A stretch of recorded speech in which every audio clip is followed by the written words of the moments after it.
Les gars, quelque chose d'énorme s'est déroulé hier pour notre bon vieux Bitcoin. C'est quelque chose auquel malheureusement trop peu de personnes font attention actuellement. Alors au cours de cette vidéo, il faut que je vous explique pourquoi c'est un événement aussi important et pourquoi on va enfin voir l'adoption institutionnelle du Bitcoin arriver de plein fouet.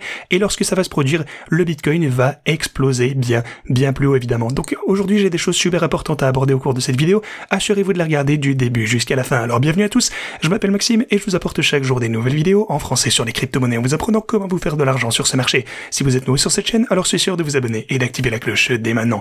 Ok, comme toujours, allons droit au but. Ce que vous pouvez constater pour le Bitcoin, les gars, c'est que sur l'intervalle de 4 heures, on a bel et bien augmenté.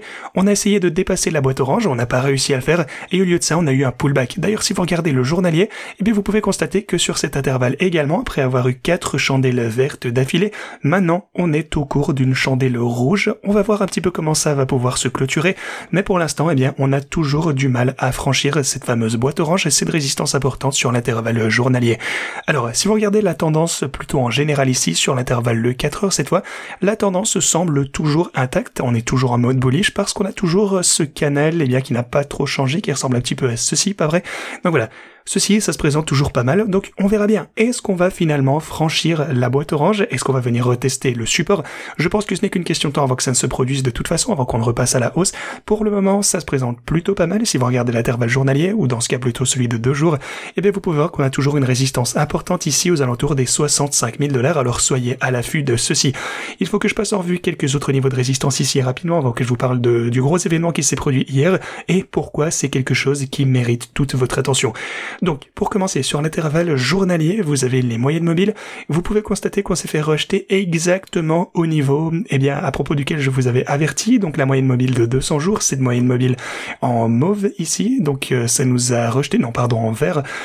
Donc, voilà. Comme je vous disais, ce n'est qu'une question de temps avant qu'on ne la franchisse, mais ça a tout de même été un niveau pertinent. C'est une résistance et on a aussi la ligne orange un petit peu plus haute ici, qui est une ligne de tendance. Maintenant, si vous regardez le signal du Lux Algo, le signal bullish dont je vous parlais dans la dernière vidéo, qui a été imprimé hier, eh bien c'est confirmé juste ici, donc voilà, ça pour le coup c'est une super nouvelle. En général, ce qui a tendance à se passer, c'est qu'on voit une belle action à la hausse lorsque ce signal du Lux Algo repasse en mode bullish. Donc voilà, encore une fois une super nouvelle de ce côté. Alors, si vous regardez un petit peu du côté des marchés traditionnels cette fois, hier on a eu un petit pullback. Si vous regardez l'or, eh bien pour le coup de son côté il a continué sa montée sur l'intervalle de 4 heures ici. Encore une fois on a formé un nouveau all-time high, donc ça c'est vraiment fantastique si vous holdez de l'or, félicitations. Ok, parlons maintenant un petit peu de ce qui s'est passé. La SEC donne le feu vert au listing et au trading d'options pour les ETF spot de BlackRock, pour le Bitcoin bien sûr. Alors pourquoi si important? Parce que les options ce sont un instrument super important sur le marché financier traditionnel et actuellement eh bien, on est prêt à recevoir d'énormes sommes d'argent de la part des institutions. La TradFi, ça va vraiment être la source d'argent principale pour les mois à venir. La SEC vient d'accorder une approbation accélérée pour la cotation et le trading d'options sur IBIT. Pour le coup, les prochains ETF vont également suivre, je suppose, et à mon avis, d'autres seront approuvés sous peu également. Donc vraiment, énorme victoire pour les ETF Bitcoin. Les actifs attireront plus de liquidités, ce qui attirera à son tour les plus gros poissons. C'est vraiment une belle surprise, et encore une fois, c'est extrêmement important pour l'avenir. Mais continuons. Les options sont approuvées, énorme victoire pour les ETF spot du Bitcoin. L'augmentation significative de la liquidité, c'est déjà une chose. Une moindre volatilité, ça va également s'en suivre, rendant les transactions plus fluides et plus efficaces avec des mouvements moins brusques. Les whales peuvent donc se couvrir un peu mieux au lieu de vendre de gros blocs. Les meilleurs outils de gestion de risque sont approches et des nouveaux participants peuvent définir leurs risques.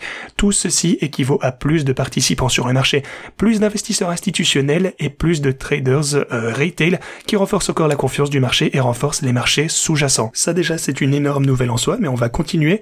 On a les listings d'options pour les ETF spot du Bitcoin, qui est une étape plus importante que vous ne le pensez, parce que les produits dérivés sont la base des marchés fonctionnels et les Bitcoin, le Bitcoin et les actifs numériques ont encore du chemin à parcourir pour rattraper les marchés traditionnels et entrer dans le plus grand marché de capitaux du monde entier. Sur les marchés traditionnels, les actions et les matières premières ne sont qu'à peu près... En fait, les marchés futures, donc à terme, c'est environ 10 à 20 fois plus grand que le marché spot, alors que pour le Bitcoin, les options, eh bien, ça représente en fait moins de 2% du market cap de la capitalisation boursière du Bitcoin. Alors ça vous donne vraiment une idée de la quantité d'argent qui va potentiellement affluer sur le marché du Bitcoin en raison des options qui viennent d'être approuvées. L'intérêt ouvert d'ailleurs des options Bitcoin, c'est d'environ 2 milliards de dollars. Ajouter 2 milliards de dollars du CME qui sont non inclus ici. On a une cotation centralisée sur les exchanges, de l'ouverture perpétuelle, l'intérêt avec 16 milliards de dollars de market cap, et en spot, c'est 1200 milliards de dollars. Alors, il passe en revue ici quelques raisons pour lesquelles c'est le cas. Le résumé, c'est que il pense qu'il y aura énormément d'argent sur les marchés du Bitcoin qui va affluer maintenant que ces options sont approuvées. Si on voit quelque chose de similaire à ce qu'on a pu voir dans la finance traditionnelle, ce qui, selon moi, eh bien, va sûrement être le cas, et donc c'est une super nouvelle, on verra ça très bientôt. En fait, on est vraiment en avance, on n'est pas extrêmement en avance, évidemment, il fallait s'y prendre il y a quelques cycles, mais on est encore relativement en avance, et c'est pas tout, on a BNY Mellon, la plus grande banque dépositaire des États-Unis, qui a également reçu l'approbation de la SEC pour conserver du Bitcoin. Pourquoi est-ce que c'est si important? Parce que le montant d'argent que BNY Mellon détient, c'est en fait 50 000 milliards de dollars d'actifs pour ses clients. C'est absolument énorme, ils ont également 2000 milliards de dollars d'actifs sous gestion d'ailleurs. Donc maintenant, les dépositaires étant BNY Mellon, une entité à laquelle beaucoup de personnes font confiance, eh bien beaucoup de personnes, comme je vous disais, eh bien conservent leur argent chez eux, peut-être pour le Bitcoin, et bien maintenant ils savent qu'ils pourront le faire avec une banque à qui ils font confiance. Comme je vous le disais, il y a sûrement pas mal de personnes qui souhaitent se lancer dans le Bitcoin, mais ils n'ont pas pu le faire parce qu'ils ne font pas confiance aux dépositaires. Eh bien, je pense que maintenant, beaucoup d'argent va à nouveau affluer vers le Bitcoin en raison du simple fait que une banque à laquelle beaucoup de personnes font confiance, quelqu'un qu'ils estiment digne de confiance, peut holder le Bitcoin pour eux. Voilà. Ces deux choses sont des nouvelles absolument énormes pour l'adoption institutionnelle et j'ai envie de dire même mondiale du Bitcoin à l'avenir. Oui, en fait, j'ai envie de dire que les pièces sont en train de s'assembler, les gars. Tout est en train de s'aligner pour un énorme bull run du Bitcoin.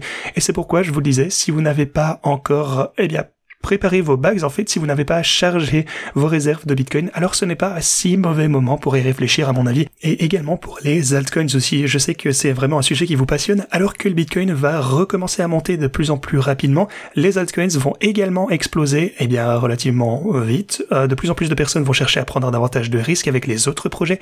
Je vous parlerai davantage des altcoins ici prochainement sur la chaîne, alors que le marché se réchauffe.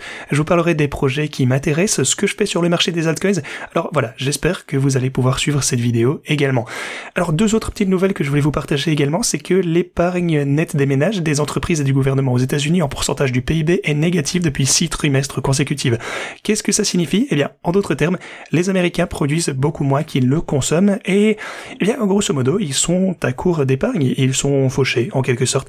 Il n'y a que 2 fois où on a vu ce chiffre être en négatif aussi longtemps, et c'était en 2008 ainsi qu'en 2020. Alors après 2008, on a connu l'un des plus grands marchés aussi pour le coup.